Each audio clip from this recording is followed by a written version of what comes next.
Toscano, parliamo di questa legislatura che sta per finire. Il suo impegno, specialmente in questi ultimi anni, si è rivolto alla questione delle servitù militari, alla questione dei poligoni. Sappiamo quanto rumore ha fatto la questione Quirra, ma non solo Quirra, anche il resto dei poligoni che sono sparsi per la Sardegna, la commissione d'inchiesta sull'uranio impoverito da lei voluta. Ecco, qual è a oggi la situazione? Diciamo che siamo ad un quarto forse del lavoro, e mi spiego meglio. Nella relazione che è stata approvata dalla commissione d'inchiesta fondamentalmente si chiedono due cose: la riconversione del poligono di Quirra e la chiusura dei poligoni di Capo Teulada e di Capo Frasca.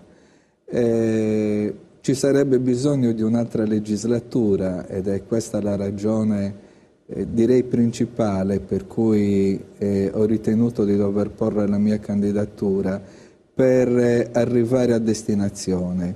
La riconversione di Quirra diciamo che è già iniziata, nel senso... Una bonifica prima o si può riconvertire senza bonifica? No, assolutamente, le bonifiche debbono essere realizzate quanto prima. Sono già stati stanziati 75 milioni, la quasi totalità dei quali verrà spesa in Sardegna e più esattamente a Quirra, ma 75 milioni sono solo una piccola parte di ciò che è necessario.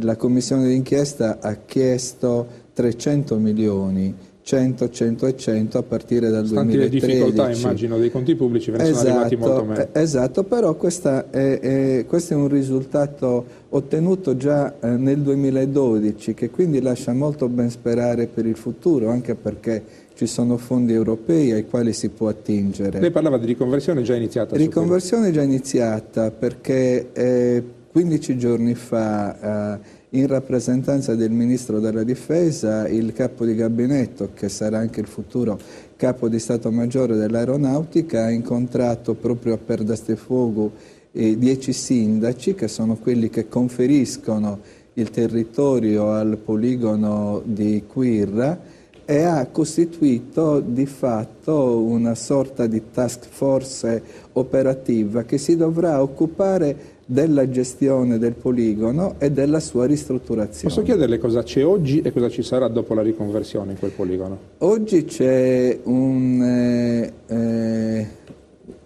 moltitudine di territorio eccedente rispetto al fabbisogno, gran parte del quale dovrà essere drasticamente e radicalmente bonificato.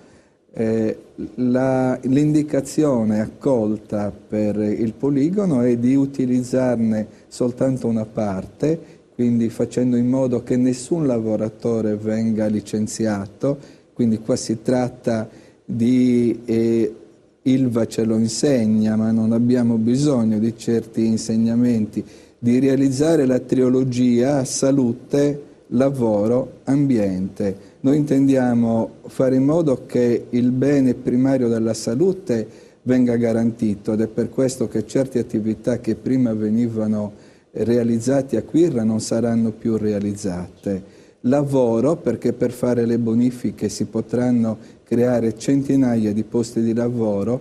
Ambiente, perché bonificando si crea un miglioramento dell'ambiente. Per rispondere meglio alla sua domanda, sarà possibile realizzare un distretto industriale e sperimentale nella parte del poligono che non sarà più utilizzata come tale, anche per iniziative di tipo aerospaziale. Proprio 2 settimane fa a Villa Puzzu è stato inaugurato questo distretto, del quale magari forse anche parleremo, durante il dibattito e questo successivo. È uno splendido segnale: trasformare una crisi in un'opportunità. Un'altra domanda, così accompagniamo i nostri telespettatori a conoscere meglio la situazione attuale. Cosa sta succedendo in questo periodo a Quirra? Si spara o no? A Capo Teulada si sta sparando o no? A Capo Frasca si sta sparando o no?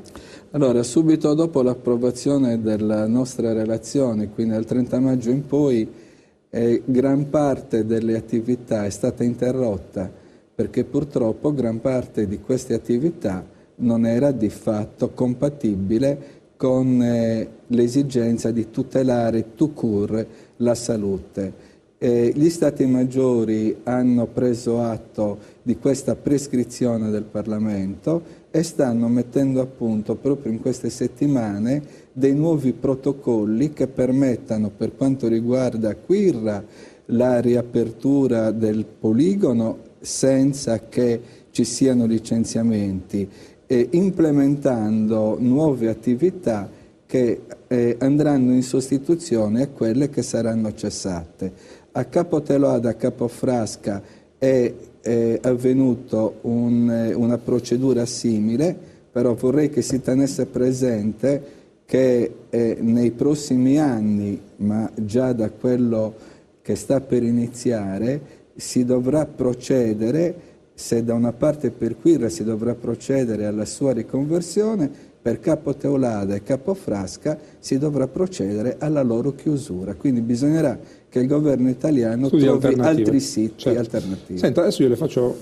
cerco di trovare il perno dell'uovo di questo ragionamento che sembra filare alla perfezione. Lei ha detto prima che bisogna salvaguardare 3 aspetti fondamentali che sono salute, lavoro e ambiente. Ecco, nella crociata che negli ultimi decenni c'è stata nei confronti delle servitù militari, e non poteva essere altrimenti perché la Sardegna era una terra di conquista dove praticamente lo Stato aveva deciso di fare una sorta di protettorato sul quale scaricare tutto questo peso, è tuttora così.